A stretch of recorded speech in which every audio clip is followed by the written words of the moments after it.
13, 12, 11, 10, 9, 8, 7, 6, 5, 4, 3, 2, 1, 0.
What is up, everybody? Welcome to a Friday afternoon serving of Granny's Peach Tea on a special day for us, I guess. And it wasn't planned like this, but today is National Superhero Day. Oh, is it really? It actually is, even though I love joking around about how everything is National Fill in the Blank Day at this point. Like all 365 really probably have something. But whatever. It really is. I remember as a kid going like Arbor Day. What's Arbor Day, right? That's crazy. Trees have their own day. Now it's like National Mouse Day, February 2nd, you know? My joke as a kid was always Canadian Boxing Day because it just sounded so ridiculous to me for some reason. I was like, what the fuck is this? As a kid, I thought it was like boxing, right? Yes. And as an adult, I realized, no, it's about boxing gifts. Yes, exactly. I didn't know that. I thought Canadians fought each other in rings. Me too. Which would be great, actually. If there's any Canadians listening, go for it. You could start your own Canadian boxing. If Boxing Day, Canadian Boxing Day was just like Fight Club, I would celebrate. I'd be there. I'd let someone kick my ass. I'd watch people get their asses kicked. I'd drink Canadian beer and then go play hockey, you know?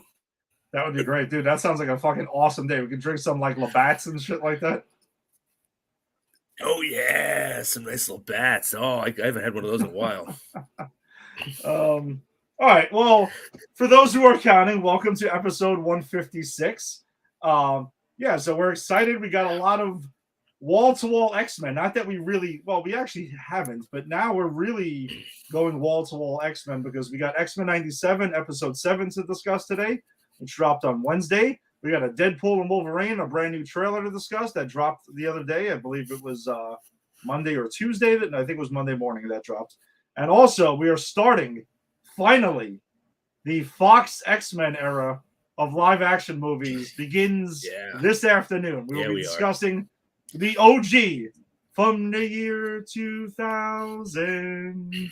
Oh, Conan. Oh, I missed that. I love that whole gag, and even after, they just kept going with it. It's just hysterical. I loved it. But thanks for joining us as always. I'm Ed, and with me as always is Jason. Jason, what's up, dude? You are on spring break, my man. I am on spring break. It is not spring weather out. And having a 4-year-old means I get no break, but spring break it is. Been playing some Baldur's Gate, which is an insane game. Ed, it's literally a D&D game. You can have sex with a guy who turns into a bear in bear form. Okay, I was not expecting to hear that, but it's here wild. we are. Wild stuff in this game. So, when I can, I try to game. I've been watching, rewatching the Boondocks. Remember the Boondocks, Ed? I do actually. Speaking of the year 2000. Uh-huh. So nice. I have I used to love that show, and I have a student who's been quoting it nonstop. And then I start to think about it. And I'm like, it's on HBO Max. It's a quick watch. Yeah, why not, right? It's a great show. All right. And I did not realize that the father from Friday is the grandfather, the voice of the grandfather in that. Didn't realize that until just this watch. Is he really? Is he really? Yeah. I didn't know that. I saw his name. Yeah, I saw his name in the credits, and I'm like, oh no, that's his voice. How did I not recognize that iconic voice? Dude, I love that guy. Also, I love him in an Eddie Murphy movie, Boomerang. I think that's where I actually got introduced to him, was in that, when he's talking about coordinating. And he's got like the whole suit and everything like that. I think Boomerang's awesome. Kind of like an underrated movie. I haven't seen Boomerang in a while.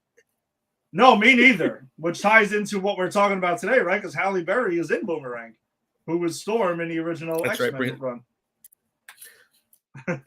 Ed, your mutant power is as host to bring it all back. I go off on tangents, and you find a way to just get us right back on track. I appreciate that. And no, it is my pleasure, but it's also totally inadvertent because I was not even thinking about that.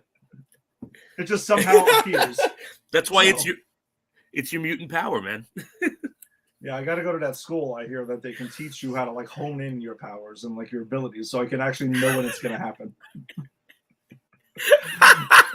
I just picture a whole montage of you training with the X-Men, and they're telling, like, if they're just like going at you and throwing anecdotes, and you have to relate it back to whatever topic they give you. It's just like an improv class. That's great. That's awesome. I would listen, Patrick Stewart. If you ever catch a hold of this, let's do it. Let's create the whole thing. Why not? Today also, by the way, is the 5th anniversary of the release of Avengers Endgame. Oh, wow. Yeah, that's been a big thing that they're promoting. All right. So that's around, and yeah, Jason, like 5 years ago, we were in the Kaufman Astoria in the RPX watching Avengers Endgame for the first time. I remember that. I actually will always remember the moment when Captain America picks up the fucking hammer, man. I think that people cheered, people were weeping. Like, I'm not even kidding. I'm not even making this up. No, you're not at all. Actually, it was an event, man. That was like the last event movie I remember going to in the theater, like a true event. Same. Like that in Avengers Infinity War, that was just bonkers, man. Like the crowd reactions and the anticipation, and that's what the opening weekend is like, so awesome when you get like that fucking event. Yeah. No, I love that. Did I ever tell you my favorite and first event story? I know a quick tangent. I know we get time, but no, go for it. Do you remember the movie Independence Day? I do, and go ahead, because I'm gonna probably shock you with my information about it. Go ahead. Okay, so in high school, when we were friends, right? Because people listen to this podcast know Ed and I are high school friends. It has been. I went to the opening of Independence Day at the Ziegfeld at midnight on. It was actually opening July 2nd, and I got on the news for it. Like, they were interviewing people, like, and I was like, "Oh yeah, I got a minute. I don't need to get a seat," and because of course I'm 16, right? And I got on the news twice because of that. So that is my big like event opening night story. I'm ready. You ready for this? Yes. I have not seen Independence Day. You have never seen Independence Day? Inadvertently somehow just skipped it and just never bothered. I know. I need to one day. Wow. Yes, you would think. Wow. One would easily assume, and they would be. I am. Yeah. I'm stunned. So guess what? In July, I will watch Independence Day for the show. All right. Do you want to do Independence Day for our Independence Day episode? I don't know, man. I think we're still going to be doing X-Men at that point. So I think that might have to be like good point. My side quest where I can come on and do like a 5-minute brief review of Independence Day. Catching up with Mr. Ed. Exactly. I'll do that. I will definitely. I promise you. I'm breaking you the promise right now. Just like the Jeepers Creepers promise, I'm going to promise to you that I will watch Independence Day that time, and I will come back and share my thoughts many years later. All right, I'm excited to hear about this. All right. So, speaking of event movies or ones we believe will be, we got a new trailer for Deadpool and Wolverine. Is the second trailer we got. This is like the first like official full trailer that we've gotten, not like the teaser that was released for the Super Bowl.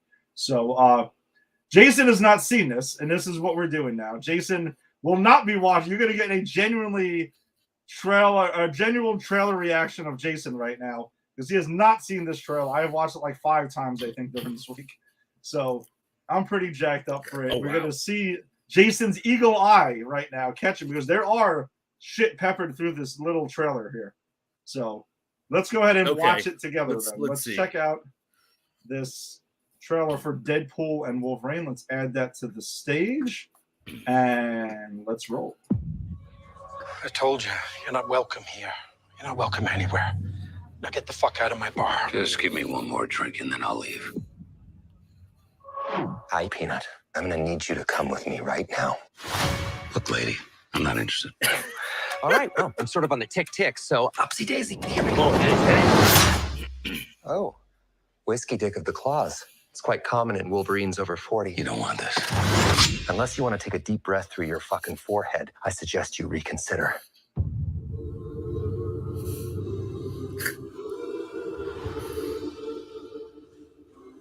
I'm about to lose everything that I've ever cared about.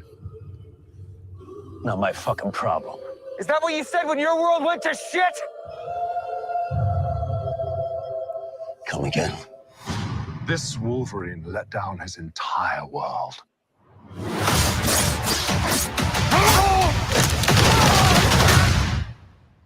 Want to talk about what's haunting you, or should we wait for a third act flashback? Go fuck yourself. Life is a mystery. I don't know anything about saving worlds, but you do. Trust me, kid, I'm no hero. You were an X-Man. You were the X-Man. I am soaking wet right now.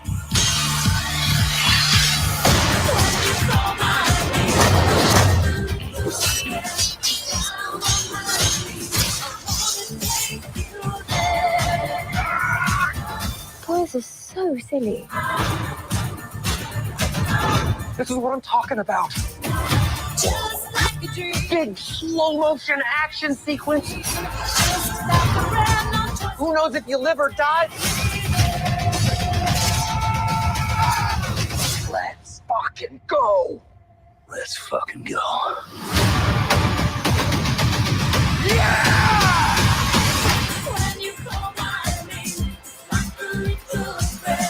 Want to do some cocaine? Hey, cocaine is the one thing that Feige said is off limits. What about Bolivian marching They powder? know all the slang terms. They have a list. Even snowboarding? Even disco dust. White girl interrupter? Even Forrest Bump. Do you want to build a snowman? Yes! I can't.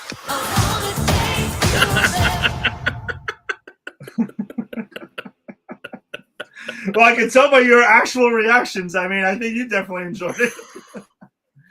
I mean, look, I know this. I'm going to enjoy this movie no matter what. This trailer was funny. Ryan Reynolds, I think, is one of the funniest people. Like, I love Ryan Reynolds so much. Him and Hugh Jackman, like, you can see their chemistry as friends on the screen. I mean, yeah, this looks great. Yeah, I would say for the. I mean, listen, this is my most anticipated movie of the year, like for sure. As much as I'm looking forward to Joker, like it's still not this. And this trailer does a good job at raising the expectations for it, right? Like, I mean, we got a lot of cool shit in there. We got Easter eggs, Cassandra Nova, being, a villain at least, maybe necessarily not. I mean, I think she will be the villain, but obviously she's confirmed now that is Charles' sister from the comics, so that's been confirmed Right. here. We got the giant corpse of Giant Man that is there because I mean, there's a skull lifting that they're out of, and there's a bunch of former X-Men villains that are all lined up in front of that. Like, that's pretty nuts that we're getting, and that corpse is straight out of Dead Man Logan, because that's like a thing in Dead Man Logan. Was That's what I was gonna say. Like, that's a comic book thing, right? Like, absolutely. Now Dead Man Logan, is that the same universe as Old Man Logan? I mean, Old Man Logan. Old Man Logan. Sorry, I said old. Okay. I mean, Old Man Logan. No, that's okay. But yeah, no. I mean, that's something definitely out of it. And I'm really curious, like, because if they're doing Old Man Logan stuff, that gets dark. I mean, and this is going to be an R-rated movie. Yeah, I mean, I don't know if they're just borrowing some images or some stuff from that. I mean, it did stick out to me that was there. There's also an Easter egg in the background at one point that says Liefeld's Just Feet. It's obviously a nod to Deadpool I actually saw Rob Liefeld. Yeah, I actually noticed that because I had a student in one of my former schools who she was actually one of my favorites in that school, Peaches. And she would always go off about how she loves Deadpool, but how the author cannot draw feet to save his life. It's pretty brutal. I don't know what the hell that's about, but yeah, there's that. And also, people have been breaking down that there's this one swing, like when Deadpool and Wolverine are swinging at each other and stuff like that. It's basically an exact like choreography to the Spider-Man and Flash Thompson fight in the hallway in the original Spider-Man. I did see that online. Spider-Man. Yeah. So that's another fun thing. Which is cool. This movie, I think this movie might be what we all wanted or thought Doctor Strange in the Multiverse of Madness was going to be. Like, I think we're going to get that crazy, like, because anything goes, right? They're not tied to any MCU shit yet, so this is his entrance. They can literally do anything without messing with the sacred timeline. And I mean, Ryan Reynolds, I would be surprised if he doesn't take advantage of that. Yeah, I fully agree with you on that. I think we might be seeing a lot of stuff. I'm just hoping it doesn't go overboard to the extent where it, like, messes with the story in a way. That's my only concern. Kind of like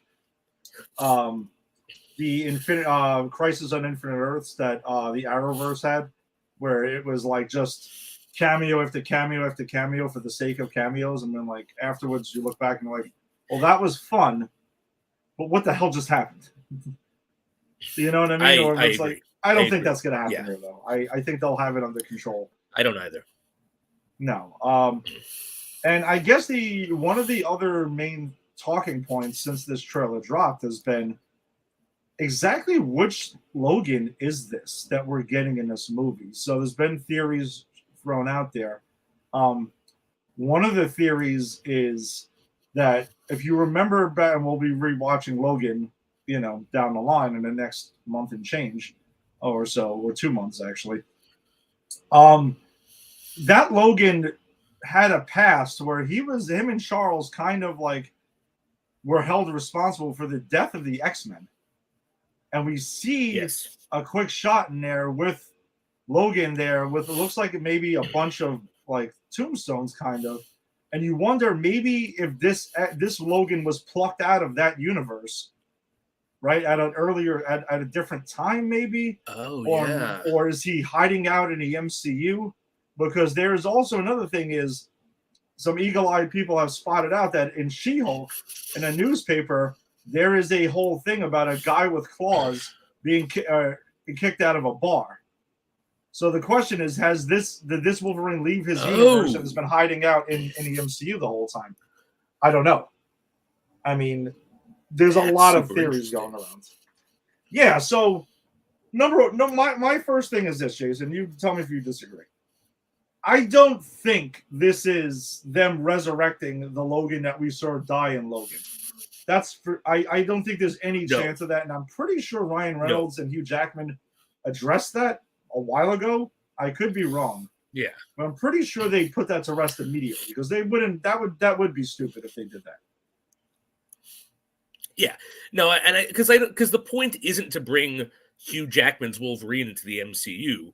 The point is to be able to have him in this movie so we get to see these two actors play off each other as these characters. So I think for sure the Wolverine story, the Hugh Jackman Wolverine story in the canon ends with his end in Logan. And to undo that, I feel, and I know it's a comic book, everyone comes back to life, whatever, but I remember that being such a sacrifice. Like, to undo that, I think would kind of retroactively shit on that movie, which was great, and I can't wait to cover it here. And I don't think they're going to do that. I think Ryan Reynolds, I think Hugh Jackman loves the character too much to agree to do anything that's going to jeopardize, how it's standing. And Ryan Reynolds, I think, is too smart for that.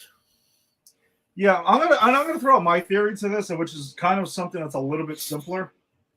I personally think this is just a different Logan, completely, from another universe that we haven't really seen yet. And that's that. Like, super simple.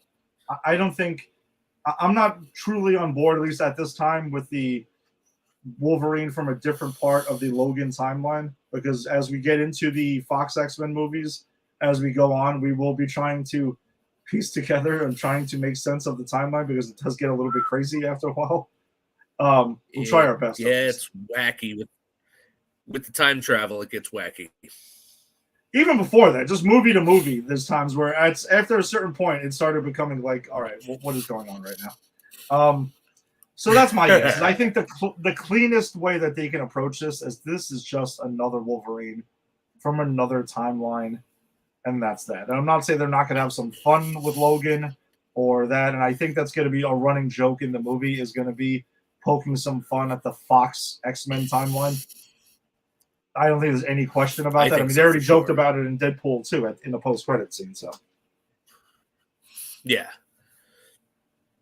This is, again, I think this is going to be a lot of fun. I mean, it looks like they're doing a lot of good comic book, nods to the comic book.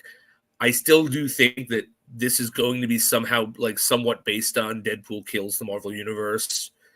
Like because he's trying to save his world, and I think what's going to happen is he's going to have to prune the others to save his, or something like that. Because we know the TVA is involved in this, right? We've seen them in the they appear in this trailer. They appear in the teaser. They appear in this briefly. In this I missed them. I was too in awe of. When Ryan Reynolds is on the screen, swoon. But yeah, I think I do still think it's going to be a Deadpool kills the Marvel Universe type deal, in him going around and like pruning the Sony and the Fox stuff. But even if it isn't, I don't care, because what this looks like it's going to be a lot of fun, and that's all I want. I don't need to be right about what the plot is or what's going on. I just want it to be good, and I want to have fun with it. Absolutely. No, I'm just having some fun speculating about it, because, I mean, it's just there. It's there. Yeah. It's there to pick apart. Yeah, I personally think in the end, this is going to be a really fun movie. I think there is going to be some serious nature in this when we get into what happened to this Logan's universe. Like, there's probably going to be some really tugging at the heartstrings shit. And also Deadpool taking a serious note, because to save his universe, because he's like, hey, when he shows up to get Logan in that bar in the beginning there, he's pretty, like, he's doing his Deadpool jokes, but he's also pretty damn serious. Like, he's like, pulls a gun on him immediately and is like, listen, I need you to come with me. That's it, man. I'm not fucking around right now. Yeah. And that was, I liked that. That was really cool when he couldn't get his claws out, and then he just you want to start breathing out of a hole in your fucking head. And you see Wolverine kind of like, oh, he's into this. Like, that they're about to fight after that. And for sure, their chemistry is great. Those characters are great. I actually think Wolverine is one of those characters who is incredibly popular and beloved to an insane level that I don't think is overrated. I think like he deserves the accolades he gets as a character. I fully agree. I fully agree. And ironically, we will be discussing Hugh Jackman's first turn as Wolverine when the world more or less was introduced to the world in the movie we're going to be talking about today. So I do think this is a full circle, and this is like, again, us getting to see Ryan Reynolds and Hugh Jackman on the screen together, and this will like probably be the swan song for the Fox X-Men universe, you know, to be put to rest. We did get Deadpool out of it, and then, you know, we go from there moving forward. Because, yeah, Hugh Jackman has said repeatedly that as much as he adores the character, like, you know, physically, it's just really physically demanding to keep on getting into Wolverine shape at his age now. Yeah, he's been doing this for 24 years. I mean, he's a long fucking time. And I think he, much like Robert Downey Jr. with Iron Man, right? This role made Hugh Jackman a household name. Hugh Jackman did his due diligence to this role. He came back in every one of the X-Men movies.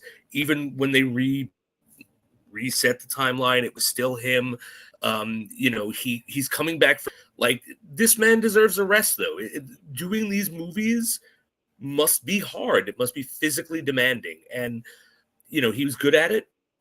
He's a great actor. I mean, we're going to talk about it when we get to X-Men, but he was originally, he's a song and dance man. He's a Broadway guy. He's, you know, and we know him as this tough guy, but like, it's because he really put the time and effort in. I think at some point you have to step away. And I think this is the right time. Go out on this high note and then just never do it again. Yeah, I fully agree with you. All right, so then that takes us to some more X-Men action. We got X-Men 97, Episode 7. We can drop that spoiler ticker across the bottom. If you have not seen Episode 7 yet, please come back and check us out on another time. But if you have seen Episode 7, we're about to talk about it pretty freely and openly and spoil the hell out of it. So, you know, you have been forewarned. All right. Dude, we got some crazy cameos in this episode, which starts off with Gambit's funeral. Like, I mean, yeah, I'm starting to wonder if Gambit's like really dead in this or not. Like, I am too, because this is pretty sad, man. They lowered this motherfucker into the ground at his funeral. They're weeping over him. Like, at this point, I'm like, well, how would he be brought back? Yeah. I'm starting to believe that it's a thing now. That when you have the like funeral, then I'm kind of like, all right, maybe we're not fucking around. Yeah. And kudos to the show for like going for this, because that's crazy. I mean, I even said when we were discussing the original animated series, in the animated series, Gambit was my favorite character. Yeah, we talked about that. Done. And it's interesting. We get his the thieves that we saw in the original series do attend his funeral, but the one person not attending his funeral was Rogue, and Jubilee mentions it, and his Nightcrawler is the one officiating the funeral, which I thought was cool. He has some nice words to say about Remy, but then we find out where Rogue is, and she is fucking out for revenge. She is trying to hunt down Trask and Gyrick at any fucking cost. And it starts with her on the warpath. She goes to this military bunker, which we do find out was built to keep the Hulk out, because they mention it word for word, and the person who mentions it is General Thunderbolt Ross. Yes, it is. That's our first cameo. It was nice to see him. I love, by the way, when he's like, yeah, don't worry. This fort was built to defend off the Hulk. Let me remind you. And then she just busts in. Like, I love seeing Rogue like this, because she was a villain before this, right? And this show explores it, and we've never really gotten to see her tap into that until now. And I thought it was done so well. I agree, and she even has that line to General Ross, right? Because Ross says something along the lines of, oh, I thought you guys were the good guys. And she's like, well, you killed 2 of them, so now you get me. I'm like, whoa. Yeah. okay, is General Ross about to die? Like, I'm sorry. If this were like Invincible or The Boys, she would have punched a hole through his fucking chest, and that would have been the end of that. Oh, yes, and still been the good guy because that's Exactly. how those shows roll. So she's trying to find down, try to track down Trask and Gyrick there.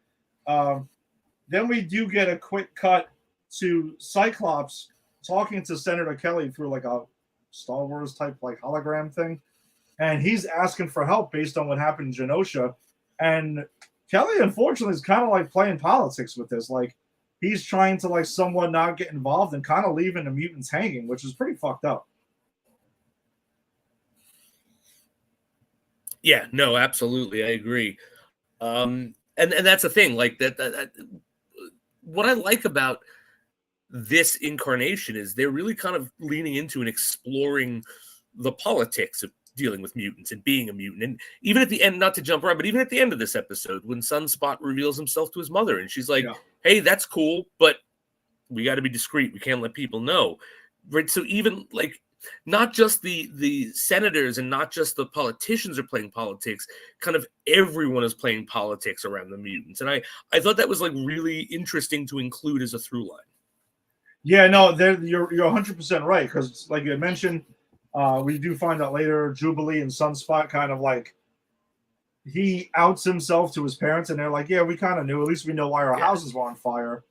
But the shareholders, we can't really be around that after what happened in Genosha, so let's just keep that in the closet and on the hush hush. And then you felt terrible, right? Like at that. But there also is one other person. Wait a minute.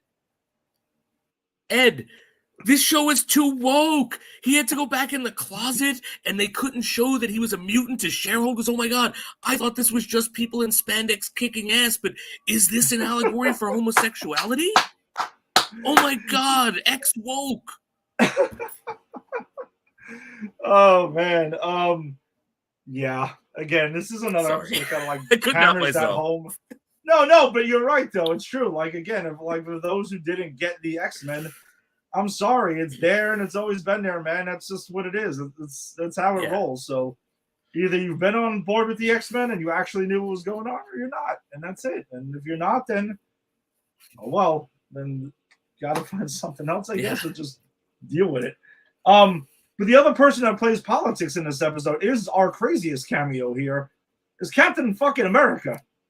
Is here. So Rogue, while she's trying to find Gyrick and them, and she stumbles upon this like special ops type base there where she believes they are, and she finds Captain America there, like his shield's thrown out there. She takes it, they have this conversation, and he's like, listen, I'm all with you guys, but if you're going down to Mexico, this suit can't be seen there because it's going to send a message. And Rogue's like, yeah, it's going to send a message you're standing by mutants. And he's trying to like be on the side of the U.S. government and everything like that. And she gets pissed and was like, oh, that's fucked up. No, if your hands are tied, you don't need this shit. And she throws his fucking shield. It's like, go get it, motherfucker. That was like, bad. Up. And that look he gives her, like, oh, motherfucker. Like, he's got to look for that shit. You can't replace that shit. Oh, yeah, for sure. And he's like, damn it. And this is at different points in the comics, this was a through line with Captain America and the mutants. Like, they have a pretty complicated past and a checkered, like, history throughout. So I thought that's interesting. I'm very curious to see where that comes back down the line, if it's this season or next season or whatever it is. If they revert back to that whole Captain America mutant relationship, which I think would be really interesting. But they also find interesting.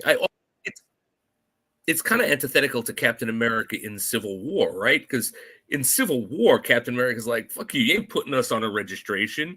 But in X-Men, which is Captain America a bit racist to the mutants? It's an interesting thing, right? Because in the comics, they eventually formed the Uncanny Avengers, which is like he leads that team though, and it's a mixture of X-Men and Avengers. So that's like down the line where they eventually like end up with it. But interesting. I don't know. I think because Cap is probably stuck in a tough spot between The whole, and this Captain America we're talking about, not like MCU Captain America is a little bit different there, but this Captain America is like, he's got to be somewhat the good old boy and stuff like that at times, and he is also stuck between that and also like, do I throw the government under the bus? Do I not? Do I need to because he's trying to investigate it too. He's trying to track down Gyrick, so he is trying to help them. But then, again, the playing politics part, where he's got to kind of like on the surface, he's stuck between a rock and a hard place, I think, with this whole thing. So it is, that's why I hope they do get back to it. I do too. And it's interesting. It was nice to see him. Oh, for sure. And then properly, right? Not like season 5 of X-Men Captain America. Even though this is that Captain America, but much better. Much. I think I blocked season 5 out. I'm never gonna let you let that down. If I have to remember it, you have to remember it.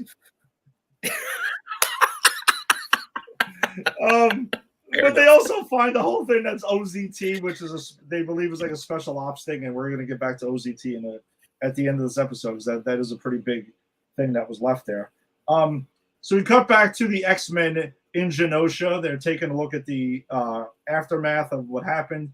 Mutants are there, and there's the reporter that was doing a piece on the X-Men while that was going on, shows up and has a conversation with Beast, and Beast is actually starting to question whether Charles's whole mission was right, that it was kind of maybe like short-sighted here. And that was a big fucking deal for me, man. Yeah, Beast is bitchy in this, and I mean that in a good way. Like, I mean, his friends just died. Of course, the man is in a bad mood. He's bitchy, but when she's like, well, Beast, I think, and I forget exactly what the quote is, but it's something to the effect of like, but if normal people think that mutants are dangerous, you're never going to win them over. And he's like, well, I'm sorry that we keep having to prove that we're not dangerous to you. Like, he gets really in her face about it. And she tries to, she's like, no, I didn't mean that. And he doubles down. Like, I like this version of Beast. Yeah. He's really not having it, man. And while that's going on, there's also cleanup. We see some of X Factor there. We see Strong Guy specifically talking about how there's a war coming. So I thought that was a pretty cool thing. And also through the rubble, they find Emma Frost, who's in her like diamond, shield kind of like thing that's there. So I thought that was another cool little cameo that we got here.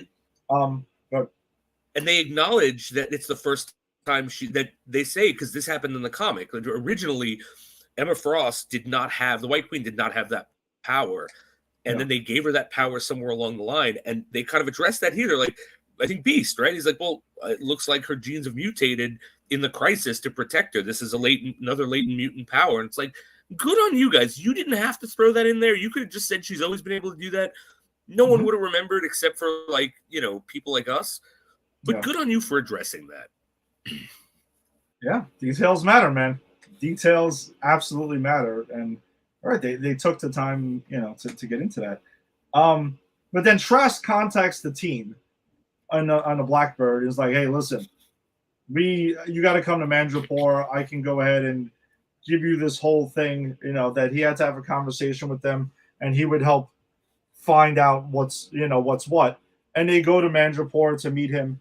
And then we also see, we'll get back to that in a second, we also see Nightcrawler finds Rogue in Mexico here, because Rogue passed out after she does find Gyrick and interrogates him. But Gyrick says, well, if Jean's going to come and like interrogate me again, we're not doing that. And she's like, this isn't the type of interrogation. She takes off her glove and fucking absorbs him. And during that, though, you see flashes of like Nimrod, and she's kind of like taken aback, and that's when she wakes up, and Nightcrawler finds her, and they have a deep conversation about acknowledging again that that's his stepsister, and she feels bad. Like she says something like, "You drew the short straw on the stepsister stuff," and he's trying to console her, and the whole team is there consoling her, and she's crying, like she's just totally letting out to him. And I thought that was a pretty damn nice moment, man, that they were comforting her like that. I did too, and I'm really impressed by how they kept the continuity from the original series. Because again, unless you rewatch the original series like we did, which I'm sure a lot of people did, but a lot of people didn't, you might not even remember that was a through line. But there are episodes in the original series about them both Mystique both being their mother in one way or another, right? Mystique got had Nightcrawler, but raised Rogue, and the fact that they keep calling that back, I think that's really cool. Again, it's the details matter, and that is something in the comic, and that, and this shows you that this show is made for the fans, right? Like, you can understand what's going on without being a fan of the X-Men comic book, but you get so much more out of it if you are, because again, I'm like Leonardo DiCaprio, right? Like, oh, I know that from the comic. There's the thing, yeah. and it's interesting too, is like, well, I chat with Angie, my wife Angie, who is not like a comic fan, but she's all in on the movies, and she doesn't usually like animated, like comic book stuff, even though she watches random Disney animated stuff, so it's a little complicated for me to understand. But she's all in on X-Men 97. And we have conversations about it, because usually I'm like, hey, you're going to have questions. So once you watch the episode, let's sit down and let's have that conversation. And she's picked it. But she's enjoying the hell out of it. So it's interesting to get her perspective on it as someone who doesn't have any kind of like a comic book background at all. That's awesome. We get a quick scene where Gyrick is smothered, and we find out who it is like later at the end of the episode, which I'm going to hold out for the end, because there's an explanation of exactly what villain we get at the end of this thing.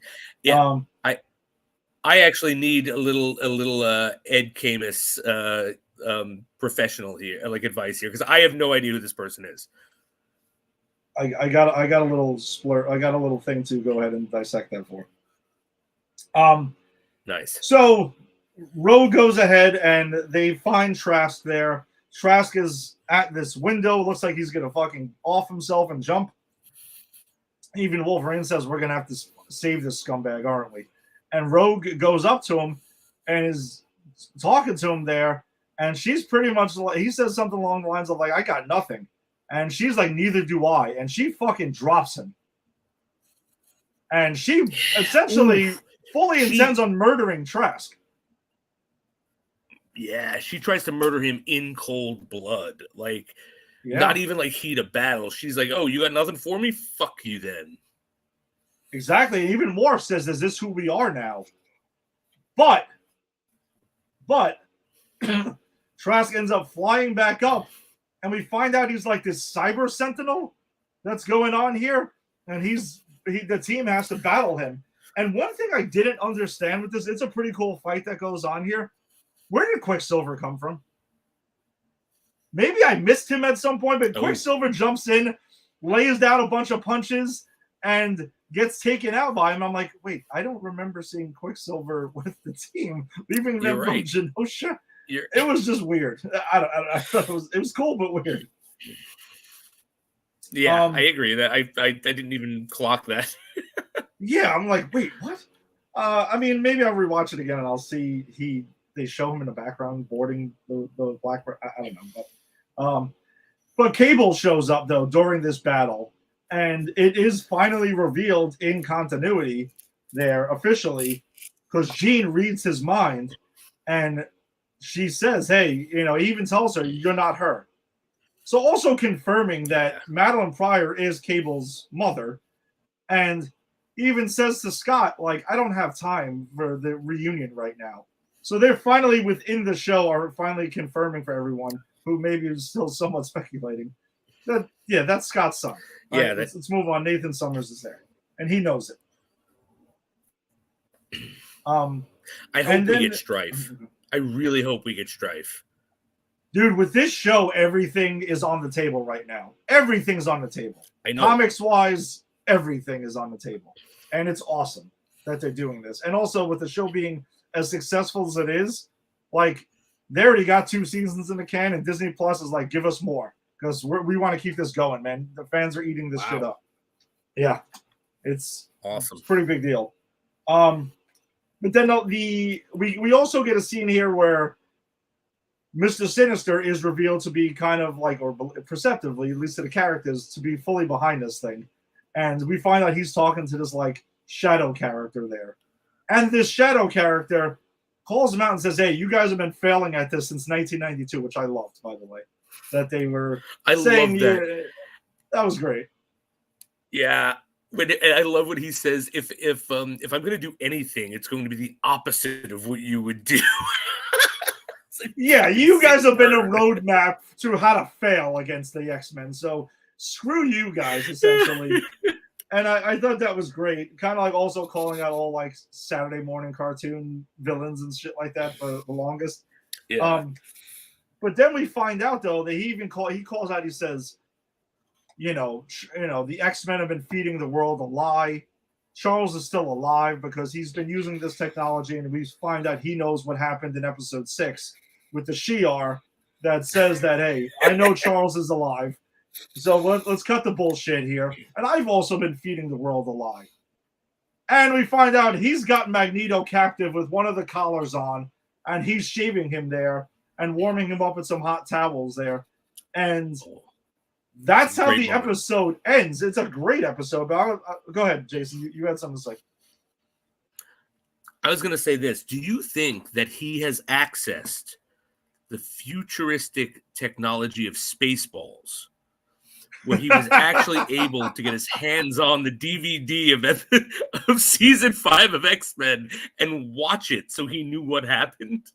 I think he has the VHS tape. Oh, yeah, that's right. We are in 97. They still existed then. You're right. He had the VHS tape of just that episode. And he had to write away to the Franklin Mint or whoever the fuck it was used to sell those VHS tapes. Yes. That's what I think he has. Or he has Disney Plus, one or the other. One or the other. All right, so big question is, who the fuck is this guy? Well, this is Bastion. All right. And in the comics, I can give you a little brief spiel here. Bastion was created by writer Scott Lobdell and artist Pasquale Ferry and debuted in 1996 as X-Men number 52. He is the leader of Operation Zero Tolerance, a secret government program designed to neutralize the threat of mutants. While Bastion originally believes himself to be a government agent named Sebastian Gilberti, he eventually discovers the truth about himself. And this is per IGN. I'm borrowing their notes for a second. He's actually a fusion of a master mold and a futuristic sentinel Nimrod, becoming a wholly new and passing through the mystical portal known as the Siege Perilous. His powers include incredible strength, energy projection, flight, and his ability to control other sentinels. Bastion is the main villain in the 1996 crossover storyline Operation Zero Tolerance, which Professor Xavier is a captive of the U.S. government, which we know that's not the case at the moment, at least for our purposes. Following the Onslaught storyline, Bastion gains access of the Xavier protocols, giving him the inevitable intel of the X-Men's weaknesses. Using this knowledge and a nanotechnology that allows him to transform ordinary humans into all-powerful Prime Sentinels, Bastion launches an all-out assault on the X-Men. So, as far as it goes with X-Men 97, I mean, I'm going to imagine he is going to go ahead and that's going to be slightly altered because he does mention to Sinister that he was one of those villains that was in the original series. So the question is, right, who was he that's being adapted to this and is obviously becoming Bastion? And I do think he's going to be some sort of a mixture of Nimrod because there's been Nimrod Easter eggs peppered in there in this episode, like quick flashes. Right. So I'm assuming that's what's going to be. That's going to be my guess, that he's some sort of fusion between that. Mr. Sinister has some sort of involvement in this, so maybe he helped create like his current version. But that's basically who we're getting. And I wonder when or how he gains access to Xavier's protocols, because I do think he needs that. I think they're going to keep all of that intact for X-Men 97. But I just think that it's going to be a slight tweak on exactly who he was, or who he is, actually. Interesting. That's cool. I'm curious to see how this winds up. I didn't know any of that. That's super interesting. Yeah, so OZT is obviously Operation Zero Tolerance that Rogue found on an armband on one of the guys. So this does all add up, and there's no question in my mind that. And also, I'm pretty sure the last 3 titles of this season are all variances on Zero Tolerance. So this is the storyline that's being adapted in these last 3 episodes. Super cool. I'm loving it. I thought this was a cool episode. Yeah, so kudos on them again, man. The X-Men 97 is really adapting a lot of, whether it was Inferno or Life, Death, and everything like that. They're adapting a lot of comic book storylines that it's been pretty great, and they're finding fun ways to kind of weave them through for the series to make sense with each other. So definitely having a blast with this thing, man. Yeah, same here. So, all right. So while we wait for X-Men 97 episode 8 to drop, let's get to our movie of the week. So, with the release of Deadpool and Wolverine in late July, we are finally getting around to counting down the Fox X-Men franchise I had mentioned in the beginning of the show. And yep, we did a nice little rewatch of X-Men from the year 2000. Hugh Jackman's first run as Wolverine / Logan, Patrick Stewart, first time as Professor X, Ian McKellen as Magneto, Halle Berry, regardless of how you felt they portrayed Storm, first run there.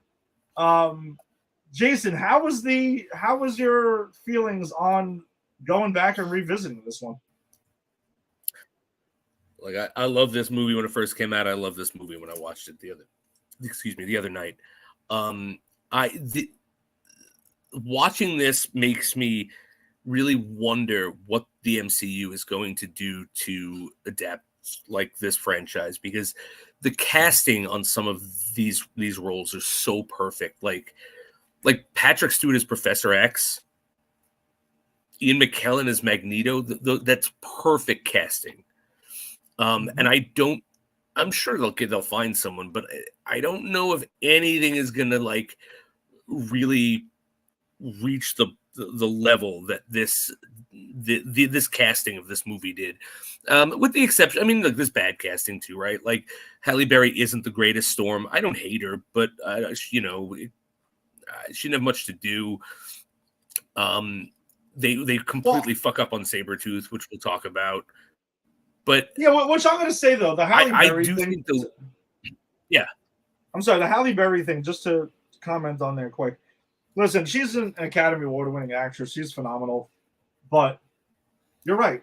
That's one of the big knocks, right? And for this iteration of X-Men was they totally shit the bed when it came down to Storm. They give her little quick things here and there. They also give her one of the cringiest lines in any of these movies at the end with the whole Toad thing. It's the worst line, yeah. It's so stupid. But I don't think any of it is Halle Berry's fault. Yeah, that's what I'm saying. I think she would have been good in the role if she had something to do. Yeah, she's just does a little thing with Toad. She provides some cover for the team, and that's basically it. Yeah, I mean that, and she's such an iconic character. Like, she's someone you either give front row priority or you save her for the sequel. But what they did, like, that's the thing is, I don't think the casting on any of these are bad. Honestly, I just think certain characters get a short shrift and characters that shouldn't. But I also think that, like, looking back, we kind of have to be a bit kinder when it comes to this movie, because this movie was the first, like, we're putting together a superhero team. And not just any superhero team, but a superhero team where literally half of them are iconic characters. Oh, and literally half their villains are some of the most iconic villains. And it's not even going to be 2 hours. So it's like, that's a thing too. It's like they were like in undiscovered country trying to figure out how to make this ensemble work while giving the favorites, their shine. And I think, they really succeeded with some characters and they really failed with others. But I also am willing to give this movie clemency and be like, yeah, but like, who else? Who could have done it better? What would have been better that could have been done? Like, this is pre-MCU. This is pre-Avengers, before we've kind of worked some kinks out. So, like, I don't know, for a first crack at this, I think it's pretty amazing. Yeah, I will say this. So I've mentioned before, we've covered Superman the movie, Batman 89, Spider-Man, Blade.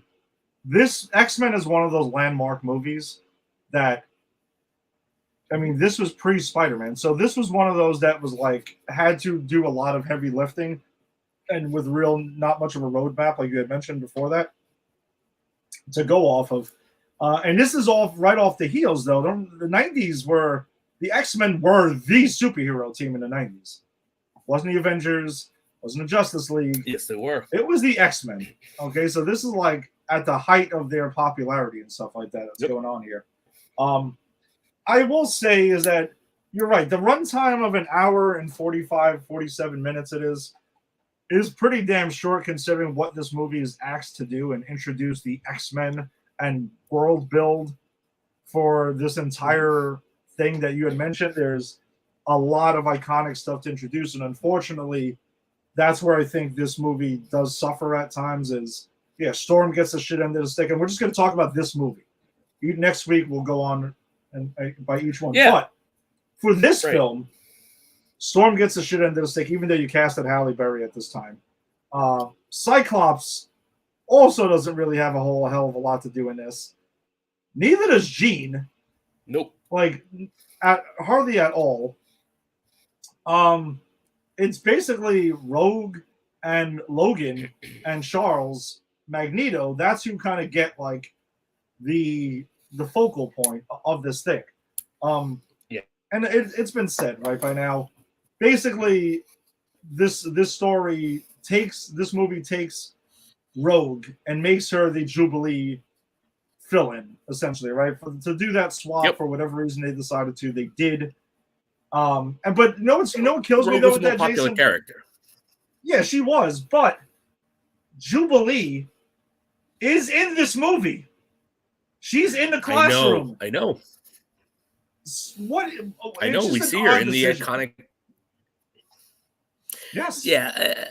Again, though, I think like what this movie's asked to do, and you know that at the time they were trying to get as many X-Men in there as possible, even in the background, to make fans happy, right? Like that's the whole thing, because they didn't even know they were going to get a sequel, right? Like this could have failed miserably and not got the sequel, you know? So they're trying to, we're in a different era of superhero movie making where, like, you know, the MCU knows it's going to have 20 movies no matter what the next one does, so it can kind of pace itself. This was like, all right, we got to get as much as we can. We don't know if we're going to get another shot, so let's get all these characters in there, and we're going to focus on these. We can't focus on them all. We're going to focus on these. We're going to kind of backdoor these, and we'll throw pepper other characters in there in the background. So I think that's it. And I think that's all. That's the reason we get Jubilee and Shadowcat. That's the reason we get Pyro. I mean, Pyro becomes something big in the next movie, but he doesn't do shit in this movie. You know, this really is the Rogue Wolverine. Yeah. Iceman also, right. They're introduced, but they don't get to do much. And I do think the instinct was, I think if they were planning a trilogy, which is now how these things are like thought of, like in large format, I think we probably wouldn't have met half of these characters until the next movie. And then the next movie would have been the focus on them. Well, I will say, though, that I don't mind the fact that Iceman and Pyro and, the fact that Shadowcat is just kind of there. That's a little bit strange. But, again, I'm also trying to erase the future, since I know what the future of this franchise is. Right. Out of that. No, it's fine, because I also applaud X2 for picking up Pyro and fucking Iceman and running with them, right? Like, they're obviously central characters in that movie. I just thought the thing is, I just think the Jubilee thing was a little... The choice around Jubilee was a little interesting, because don't forget, this came out in 2000, right? So it was in production in 1999 and earlier. hot off the heels of X-Men the animated series, which Jubilee was a hugely was the focal point of a lot of it. That's why I think it was a somewhat of a curious decision, personally. No, I mean I agree, and I think you know me, I'm a Jubilee fan. I'd love to see the alternate universe where Jubilee was the main role, and instead of Rogue, I would love to see that. But you know what, too, and this is not to get political, but Jubilee is an Asian character, and in that time, we were very much not putting people of color as stars of movies, right? Unless it was a movie based around that. Like, so this is a blockbuster. We need to get people in.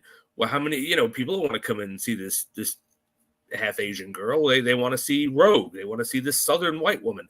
And I'm not saying everyone, but I'm saying that, and I'm not even saying that the studios were right about that, but that was the way of thinking for a while. Like, no, we have to have certain people in the forefront because that is what America wants. And so I wouldn't be surprised if it was kind of motivated by that too.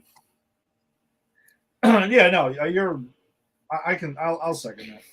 It was just, I don't know. It's just an interesting decision.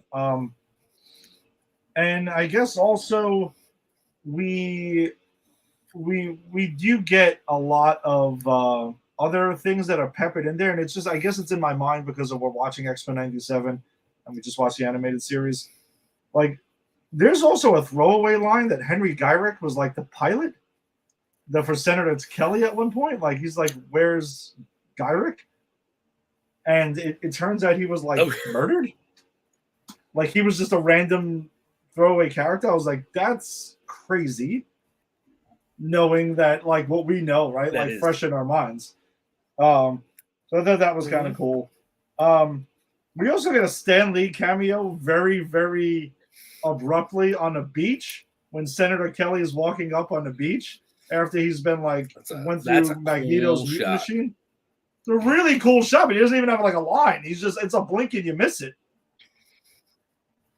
Oh yeah, no, but I mean, I think I think this movie is filled with great shots and great moments. You're right. For the Stan Lee cameo, it is a blink and you miss it. He doesn't really have much to do. But like in that scene, I'm kind of in awe of watching Senator Kelly gelatinously like shamble up the beach. Like, I think I know Bryan Singer has been canceled, and I know he's done he's sexually assaulted people or something. I'm not 100% sure, but you can't deny that this is a well-made movie. No, I would. You're right. Well, we can address the Bryan Singer stuff as well. Like, hey, listen, we're just talking about his skill as a director. He does it. Yeah, considering what some of the choices were a little bit curious, but he does a great job. The movie looks beautiful and stuff like that. It's mostly a well-written movie. It accomplishes the goal of what you needed to get to. It launched obviously a massive franchise for Fox at the time. Yeah. So, I mean, it's a fucking home run for Bryan Singer.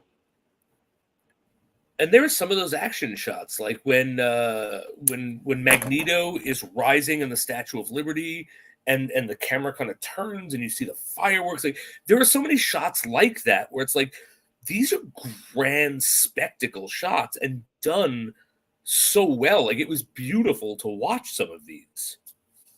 Yeah, no, there's a lot of iconic things. And I guess some of the moments that I wanted to mention there is I've always loved the scene in the beginning where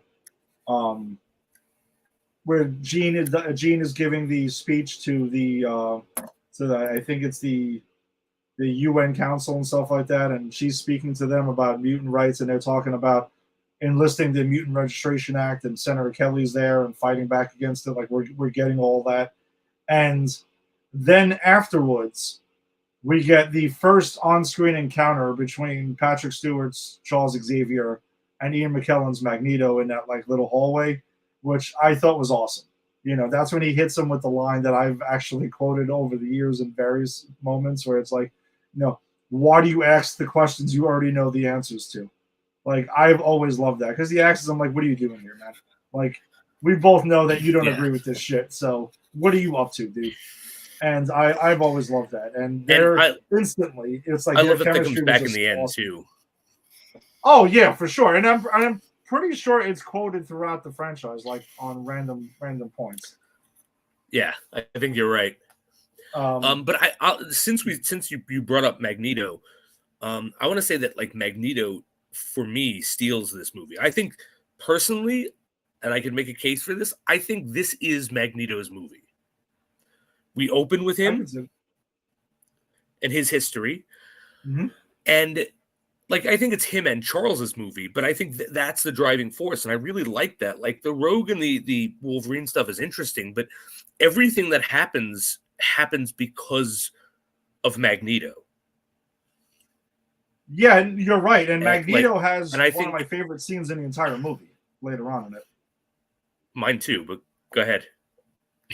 Oh, it's undoubtedly the scene at the battle with the train station, and he's leaving, and they're Sabretooth and him are leaving and taking Rogue with them, and Toad is with them also, and he's wearing Cyclops' visor as kind of like a trophy, and the police are all lined up outside, and they're all pulling out their guns, and he turns all the fucking guns on them and has a fired bullet fucking hovering around one dude's head, and him and Charles are so good.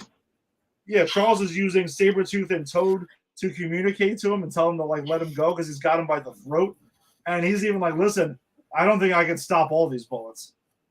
So you better let me fucking go because I can leaving. stop them all, Charles. Yeah. Man, that's my favorite scene in this entire movie, actually. Yeah. Mine too. But you know what the sick part is that's the best scene in the movie, and that's probably his best scene. But there are so many others with him, like the fact that they got Sir Ian McKellen, Shakespearean actor, to play Magneto and bring his gravitas toward it was fantastic.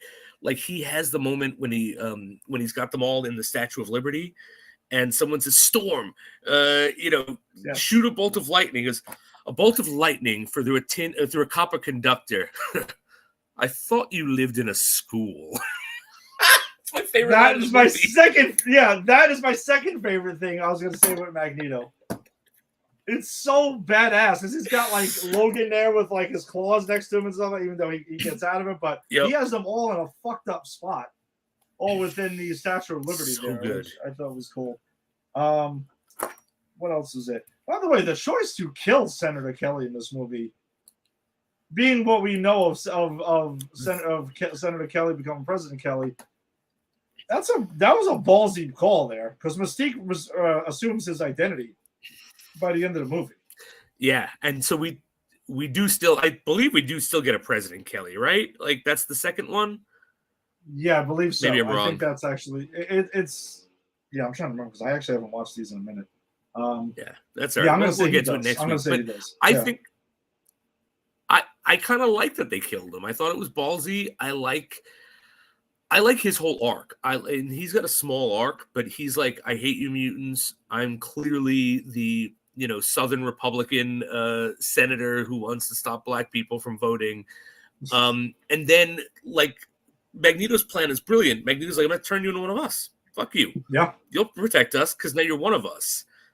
And then like when he escapes and he has nowhere to go, and the only place he could think of is his enemy, and he knows that he knows his enemies so well that he knows that they'll take care of him, and they do.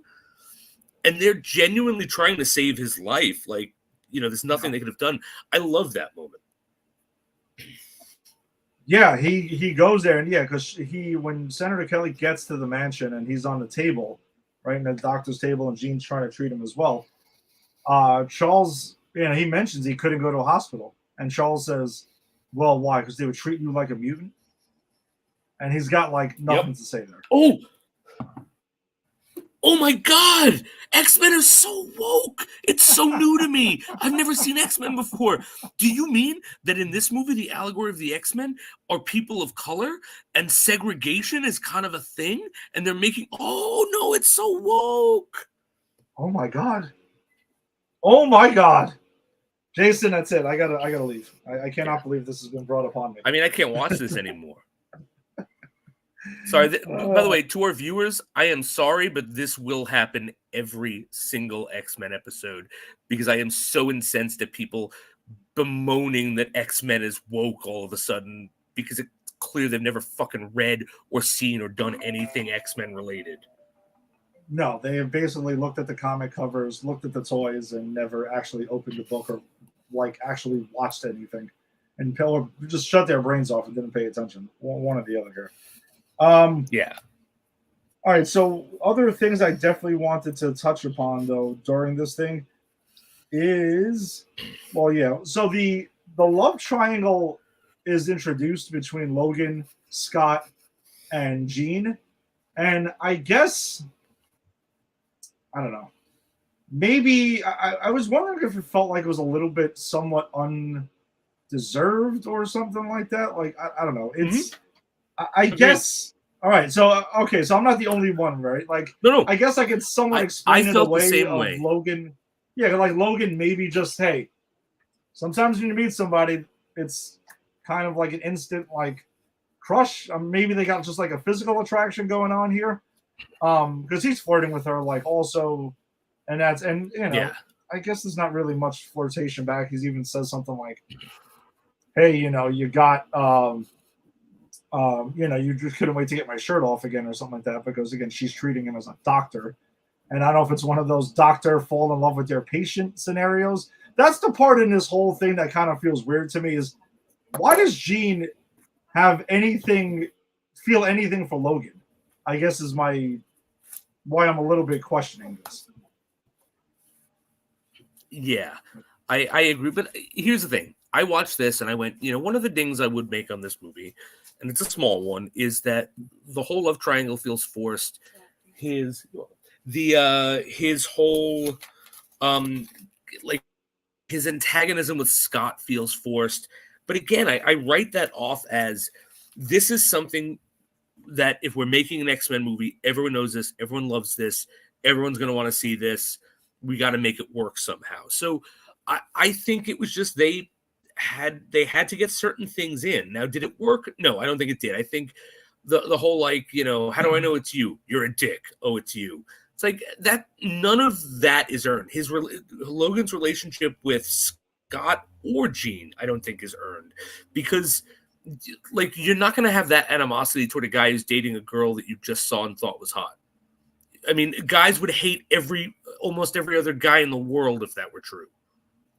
Yeah, I'm going to say that if they took a little bit more time to establish that love triangle situation here, then I think I would have bought some of it. But it kind of just feels like they fast forwarded past the beginning of it and just got to the point of it. Yep. And now, all right, so I wasn't the only one. I thought I was maybe nitpicking a little bit on this one, but I'm glad to see I wasn't the only one here. Nope. As far as it goes, I clocked that. That's something I wanted to talk about. Yeah, between Scott and Logan, the resentment, I can actually buy that part of this simply because Logan seems to be the kind of guy who would just resent the goody two shoes of Scott Summers, right? Like, because we get that scene when in the mansion where Logan's talking about walking out, and he thinks this is all a joke, and he's like, "Oh yeah, you're a Storm, you're a Cyclops, right? And you're what do they call you, Wheels?" Right. And he has that whole thing, and then he's walking out, and Scott is kind of like is in his way, and he grabs him, and tells him to get the fuck out of my way, essentially. And Scott leans over and looks at Charles, and is kind of like, I mean, can I blast this dude? Like, come on, can we get this over with here? He's showing restraint, and. Also, I can see Scott disliking Logan because he constantly steals his fucking motorcycle, dude. No. I can see Scott disliking Logan. I think Logan's dislike of Scott to the point that it is at is unearned. But no, Scott is he stole his motorcycle twice. You don't steal another man's vehicle. Isn't that a Quentin Tarantino thing? Oh, exactly. And also, though, I think that that one line where Logan has that conversation that talks to Scott about which I thought the line was a little perplexing too, where he's like, "What are you going to do? Tell me to leave your girl or stay away from your girl?" And Scott replies, "Well, yeah, if I had to tell you that, she wouldn't be my girl." But then at the end still says it. Stay away from my girl. I thought that was not. That was stupid. That was stupid. That was dumb. Again, What if we're this movie is imperfect, but I really do think we can, personally, I can overlook a lot of its imperfections because when it comes down to it, like, it's beautifully shot. I think it's okay written. There's some really good writing and there's some really bad writing. Yeah. But again, I could be a bit more forgiving because of what this movie was expected to do. This was the X-Men movie. So it's like, that's a lot of pressure and expectation, and they're not going to nail it all. And, so that's the thing. And again, I guess I'm just explaining to people listening why I'm so forgiving of this movie, because I'm usually the hanging judge. I'm usually like, fuck this, I hate this. Ooh, let me bitch. But I'm really, really mellow on this movie because I think it does more good. I think there's more positive than negative, and I think the negative can almost all be explained by they didn't know they were starting a universe. They thought they just didn't know what was going to happen. All right. Before I get to the other line, though, I'm going to address that. I'm actually not. I do think that they were trying to start a franchise with this. I don't think there's any question about it. Oh no, they were trying. They just didn't know it was going to take. Yeah. No, they had no idea that if it was going to take. I mean, they were hoping that, hey, Fox was like, hey, we spent all this money, we bought the rights to this damn thing. Let's get this thing launching. X-Men, everyone loves X-Men, the animated series, and the comics are hot as hell right now. So let's just jump on it. And that was a smart business decision on their part. But I do think, there's some bizarre writing. Like, that's one of the lines. The other one is the infamous Storm battling Toad thing. And, it's what happens. Do you know what happens to lightning when it's struck? Do you know what happens to something when it's struck by lightning? And same thing that happens to everything else is just, I don't even know what that is. One of the worst lines ever written, and anyone who goes after Halle Berry for her delivery of that line needs to take a step back and try to think, who could sell that line? Nobody. It's I think I can think of one person, and that's Chris Walken, and I think he can sell any line. Like, if you just imagine Toad, you know what happens to Toad when it's struck by lightning? Same thing that happens to everything else. Like, that's the only way you can save that line. Fine. That's fine. Maybe we need Christopher Walken to be the new Storm to go ahead and to deliver this line.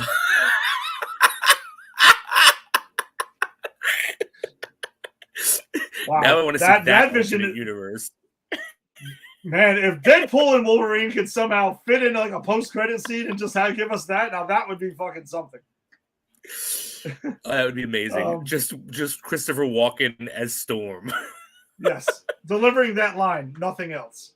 Nothing else again. Just that line.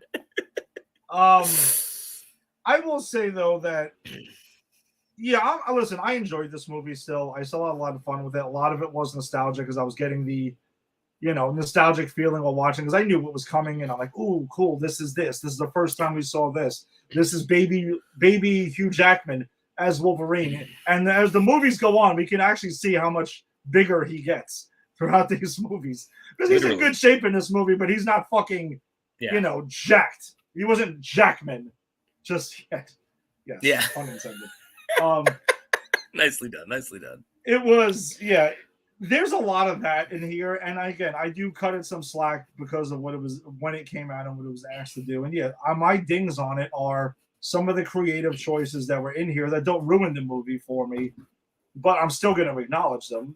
The choice to the Jubilee Rogue kind of swap, the Storm, Cyclops, and Jean kind of getting like not just the backseat. They're like they're in the next car. Put it that way is the way I saw it. Charles is great. Magneto's great. Love Hugh Jackman as Wolverine. And remember at the time, people bitching he was too tall to be Wolverine. Wasn't quite the same build as Logan. And now people can't imagine anyone else in the role. So that's just another feather in the cap of saying, hey, when casting comes out, pump the brakes and let it play out and let's see what happens. Because this is in the same vein as Michael Keaton as Batman, Ben Affleck as Batman, Heath Ledger as the Joker, all of those. This goes in the annals of that because it is it is spot on. Like, and now you can't imagine anyone else in the role, and we're gonna get someone eventually in the role, and we'll see how that goes. So, but when that day comes, and it's going to be hard. Remember, yeah, it's going to be tough. It's going to be hard, but I think it's going to be more comic book accurate. I think they're going to try to go with the small, stocky Wolverine. I agree. Because, again, the MCU has to somehow differentiate itself from these movies that they are bringing back. And, you know, I think it's easy to do that with Fantastic Four because the Fantastic Four movies weren't that good, right? It's easy to do that with movies that did not perform well. It was not easy for them to do it with Spider-Man, but they did it. They found a new angle, and I applaud them for it. I'm sure they're going to find a new angle with X-Men, but it's, 3 times exactly. But it's going to be hard, especially when, like, I will always look, my 2 favorite characters in the X-Men franchise, not X-Men specifically, but are Professor X and Charles Xavier, because I love their friendship. I love that whole thing. We were friends, and then we fight against each other, but we're still friends.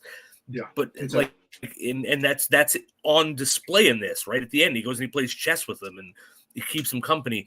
I think that's a beautiful relationship that I think this really explores well. It's going to be hard to see them recast these roles, and they're going to have to. And it was different when they recast it for X-Men, the time jump, First Class. Well, I just meant that whole universe because they went, we're going younger, so it doesn't matter. We're not trying to compete with them. It's the same person, but younger. This is going to have to be an older Magneto and older Charles. And I'm sure they're going to do a good job in casting. They usually do. But I personally am going to have a hard time because these 2 actors for me are these fucking roles. They are so perfect. Yeah, it's good. I will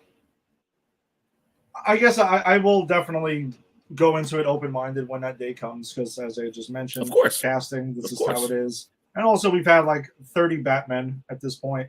We've had 3 Spider-Men. You know, we've been here before. But you're right, though. Right now, they are the grand standard. All due respect to James McAvoy and Michael Fassbender because they were both great in their iterations. They're great. Also. Yep. But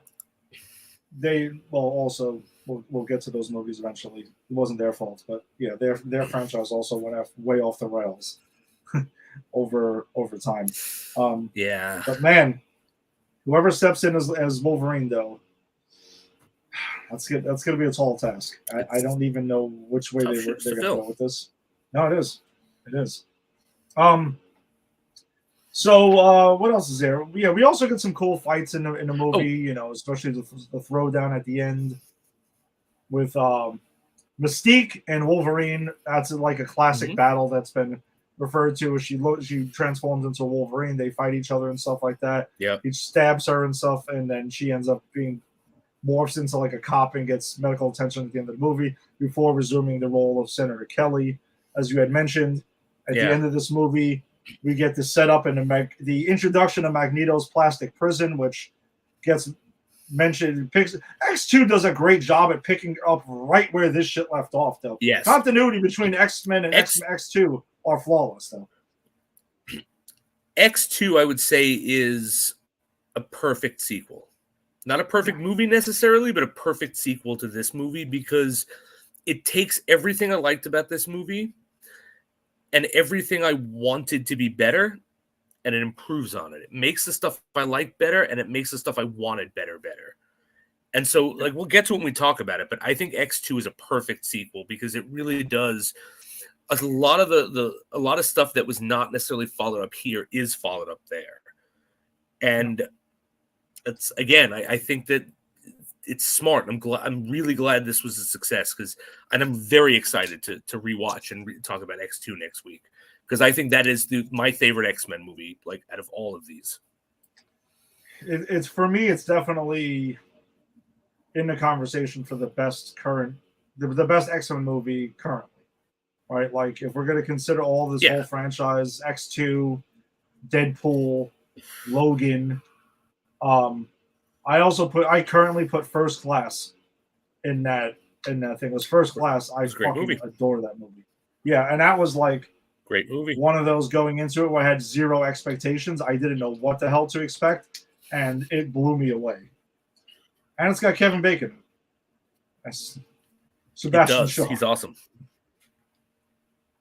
All right. So, anything else on X-Men before? I mean, I think we both agree. We both still really like this movie and enjoyed it. Yeah. But we give it its dings though, because I mean, we're going to be fair. No? Yeah. Look, it's a great movie in my opinion, but it has problems. I do want to mention there's something we didn't really talk about that I think we should, and that is the choice of villains.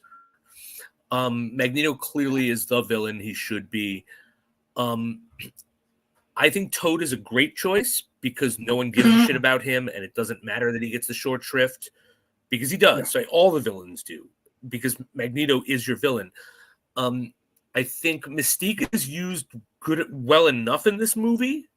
She doesn't get a lot to do, but she does get stuff to do. She gets she gets that great character moment with Senator Kelly where she like strangles him with her fucking legs or whatever, or knocks him out with her legs when he's talking about like, you know, when I was a kid, I used to want to work. We got to, you know, something. No, you're the reason. She says. She says you're the reason I didn't like going to school. People like you. That's it. So I think she gets enough, and then they follow up on her in the next one, so I can forgive it. But I think the unforgivable sin for this movie for me, and this is like the biggest ding, and that's why I waited till the end, and that's why I said so many positive things about it first, because I do have an unforgivable ding, and that is their treatment of fucking Sabretooth. Sabretooth is such a rich character and rich foil for Logan, and there's so much history, and they made him into a mindless brute. Yeah, even Angie, well, I guess because she hasn't seen this movie, and I haven't actually sat down and watched this movie in its entirety until I actually watched it earlier today, this morning. I saved it for earlier. Oh shit! Nice. No, I did. She even walked by and was like, "Sabretooth doesn't speak in this movie," and I'm like, "He has like one or two lines." And you're right. He is basically a mindless, unforgivable. Goon. Yeah, that is also pretty weak. Because they could have literally taken any mindless goon X-Men and threw him in there. No one would have given a shit, right? No one gave a shit about Toad. Toad died. You see people like bring back Toad? No one cares. You know what happens to a Toad when he's written out of a movie? No one gives a shit, right? But Sabretooth, thank you. Sabretooth is a character that people care about. Mystique is too, but they rectify there. And I know I'm looking a bit ahead, but I actually think they treated her okay in this movie. And they make it better in the next one. They shit all over Sabretooth, and he's never seen again in the franchise up until that horrendous Wolverine movie we're going to have to cover. But I think that's the unforgivable sin for me, because that you literally could have put any dipshit mutant in his place who doesn't speak and is just muscle, and it would have been fine. But instead you burned one of the, like maybe the third richest villain in the series. Yeah, he has like they just allude to like this random infatuation he has with Logan by taking his dog tags and stuff like that. But that's about as far as it goes. Yeah, like they never know why. Fight. Yeah, no, they have a cool little fight. A couple of, like I think it's 2 occasions where they kind of fight. One of them, the last one being on the Statue of Liberty on the end, where Wolverine does this whole spinning around, cutting the thing. Like it's a cool shot. But you're right though, there's nothing to it, and I do think that's also because. You mentioned this movie's asked to do so much, and it has so many characters, and that's one of the things. And along with the X-Men, the Brotherhood of Evil Mutants, even though I find it funny that they refer to them as the Brotherhood of Mutants, they leave out the one word, gets the short end of the stick. Everyone kind of is just there to be there, and that's it. And you're right. Unfortunately, we never see him again for quite some time. He's also played by Tyler Mane, who is also the Michael Myers and Rob Zombie's Halloween. Later on, he would play that. Yeah, I was going to say, this guy is like a body. Like, he's not an actor. He's a body. Yeah. You're right. And I was going to say, I mean, not exactly on the same level, but I guess at the time, was Rebecca Romaine Stamos considered the same?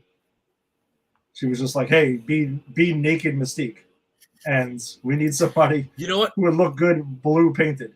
She does good in it. Her acting is good. Yeah, it does. I agree with you. I think that they did think that she was a body, but I think they gave her a bit more. And because she was a good actress, she was able to get more, because she has a lot more to do in the next movie coming up. Oh, she gets a lot in next too. Yeah. And she even gets a substantial amount in The Last Stand. So like they realize that they okay, we thought that she was a body, she can actually do this. Yeah. Well, I mean, plot wise, not acting wise, but plot wise. Like it's not, I mean, to jump ahead, but I mean, it's a big thing when she loses her powers. No, I agree with you. I just don't remember her having a lot of screen time. It's kind of like no, I don't think she does. I just mean the character has stuff to do and is memorable. Whereas here, I think the only two memorable things are the thing with Senator Kelly and the fight with Wolverine. I just think that they do better by her in the future. But maybe that's what it was. Maybe the body they hired to be Sabretooth was not that good of an actor because he wasn't an actor. And they just never followed through with it again. But I don't blame that guy. I blame them for casting him. Yeah, you're right. Well, because they later on, I mean, even though it's shitty X-Men Origins Wolverine, they got fucking Liv Schreiber to fucking be Sabretooth, which is crazy. No, and when we get to it, we'll talk about it. He is my favorite part about that movie. I think that there's a good movie buried there somewhere. You just got to get the shit off of it and put it in the right places. It's like movie archaeology. You know, you find some bones and like, the fuck is this? Get the dirt off and put it together. Oh shit, this might be something. I guess the one last thing I wanted to comment now that we talked around it, I guess, but the costume design for this movie is shit. I'll just say it. I don't like it at all. Yeah. Like, there's the crack made about what would you like yellow spandex that Cyclops mentions to Wolverine when he says the suits. You guys actually go outside in this. This is during an era where it was like, wait, we want to make a comic book movie, but do we really want to make it look like a comic book movie? We have to make it look like something else. It was weird. Like, they just had these dull, all black leather suits, which is goofy. Even though, and it's funny because the years later, right, 24 years later, we're like, comics accurate suits are fucking all the rage, and they have been. Like the MCU was doing, who kind of like laid the groundwork for that. That it can be cool if you do it right. Not everyone has to be wearing actual spandex all the time. And Sabretooth's costume design is goofy, and Mystique's. Listen, I'm not complaining about Rebecca Romijn Stamos being basically naked in blue paint, but the scale and stuff was just a little. She was very close to being Mystique. The scaling I thought was always just a little bit like a weird choice. Like they could have just went with blue skin, the red hair, and I thought it could have looked cool if they would have went with like that like white gown type thing she rocks in the comics. Like it just would have seemed a bit more. I agree. Like it would have worked. They should have they kind of tried to reinvent the wheel for no reason. I agree with that. Like I get the thought. If they're thinking science, I get the thought, because if one could shapeshift, yes, one would not be able to change their clothes, right? Mm-hmm. So I get like, okay, she always walks around naked, but that you could just say that she's shapeshifting that white dress every time too. Like, and I think it's a thing where it's a two-pronged thing. It was one, they overthought it, and two, how do we get Rebecca Romijn Stamos practically naked on the screen? Oh, Rebecca Romijn. She's not Stamos anymore, but she was then. Not anymore. She was Stamos at the time. Props to Uncle Jesse. Good job.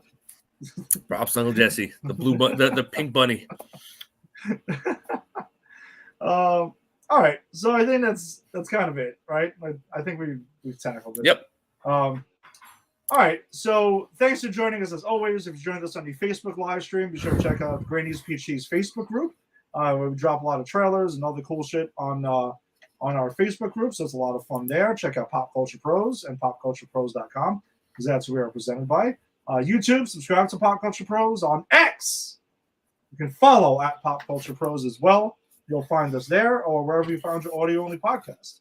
We will be back next week, episode 8 of X-Men 97, and also X2, X-Men United is our movie of the week next week, as we will continue our rewatch of the Fox X-Men franchise. So, Yes, see you we next are. I week. cannot wait for X2.